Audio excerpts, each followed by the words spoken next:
don't need more access to your heart. You need more capacity to thrive living from it. What do you say to taking a walk? It is 50 degrees out here in Michigan, and it is t-shirt day. Now, on our last walk, we had a conversation about identity. The contract between the mind, both conscious and subconscious, the body, and the nervous system, and how that contract quietly shapes the reality you experience. Now, I would like to include a deeper layer now, past the mechanisms, past the gatekeepers of reality, past the identity you learn to survive with, and into something quieter, something a little older, a truth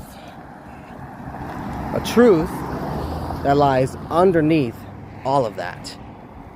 Today, we are talking about the heart. The heart is your orientation. Let's see, it's your expression. I like to view it as the gateway to your source intention, your essence, the soul.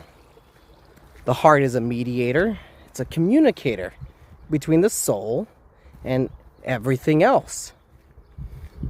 I call it the gateway because it understands your soul's essence, its intention it wants to express. Now, when I say soul, I'm not talking about it from a religious aspect, not a doctrine or other philosophies. I want you to view it in this conversation about the deepest layer of you, the deepest truth of who you are, the part of you that existed before the conditioning, the part of you that still knows what is real, the part of you that keeps calling you back when your life goes in another direction. You felt it before, a quiet pull, a knowing you couldn't logically explain, a truth that didn't come from thinking, came from somewhere deeper. That's what I mean by the soul. Now, perhaps we can have another conversation about the soul on another walk. Well, why don't you let me know down in the comments there if that's what you would like. Now, the heart is not just emotion. It's not just romance or feeling.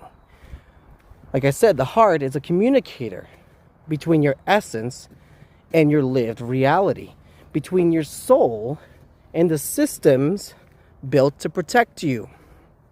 Your heart knows what the soul wants to express, but expression still has to pass through the mind, the body, and the nervous system.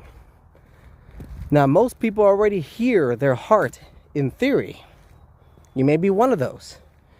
And maybe you've said something along the lines of, I know what I want, or I feel called to, or my heart says.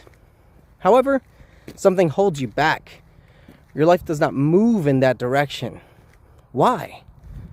Because the system vetoes the heart. See, the mind, the logic, has a very fundamental operation, and that is protection.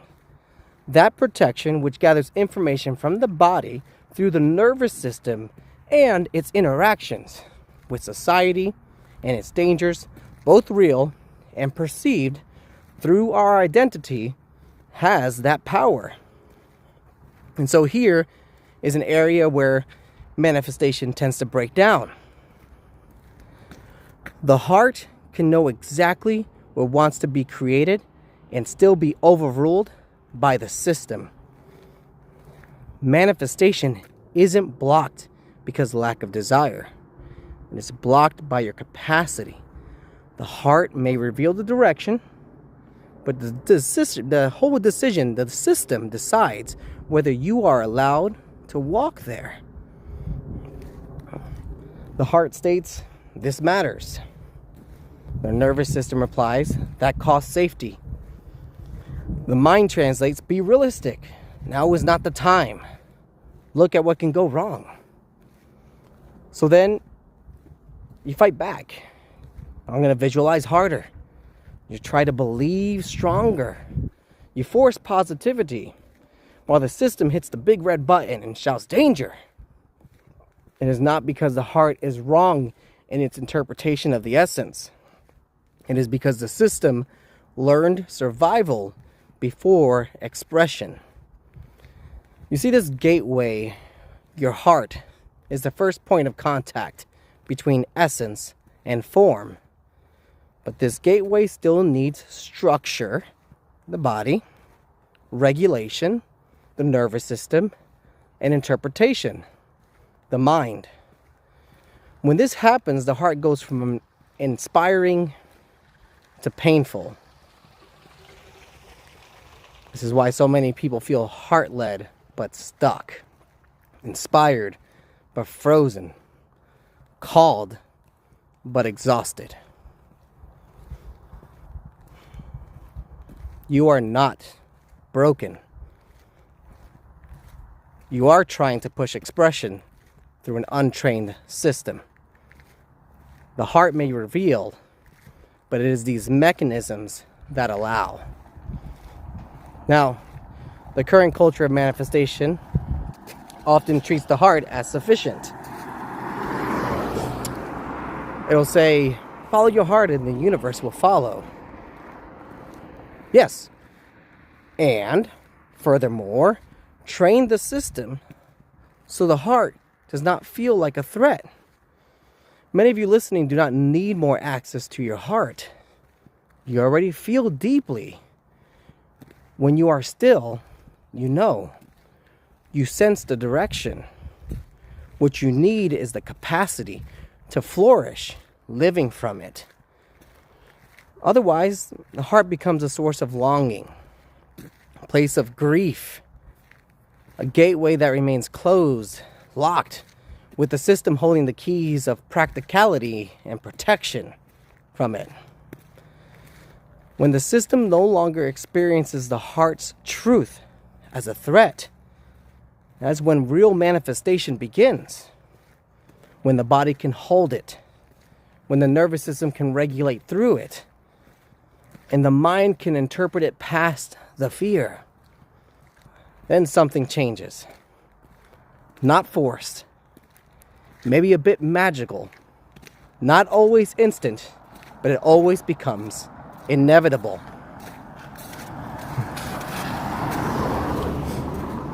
Your actions begin to follow. Identity begins to shift. Reality begins to reorganize. Not because you escaped yourself, but because you finally began to express. So, as we finish this walk together, I want to leave you with a quiet question to carry. That question is, what does your heart already know that the system is still afraid to live? Now, don't answer it quickly. Just notice, because awareness is the beginning of every shift. And if you enjoyed the walk with me, let me know in the comments. I would say subscribe if you want to keep walking with me. Information for coaching sessions are in the description below. My name is Gio, and thanks for the company.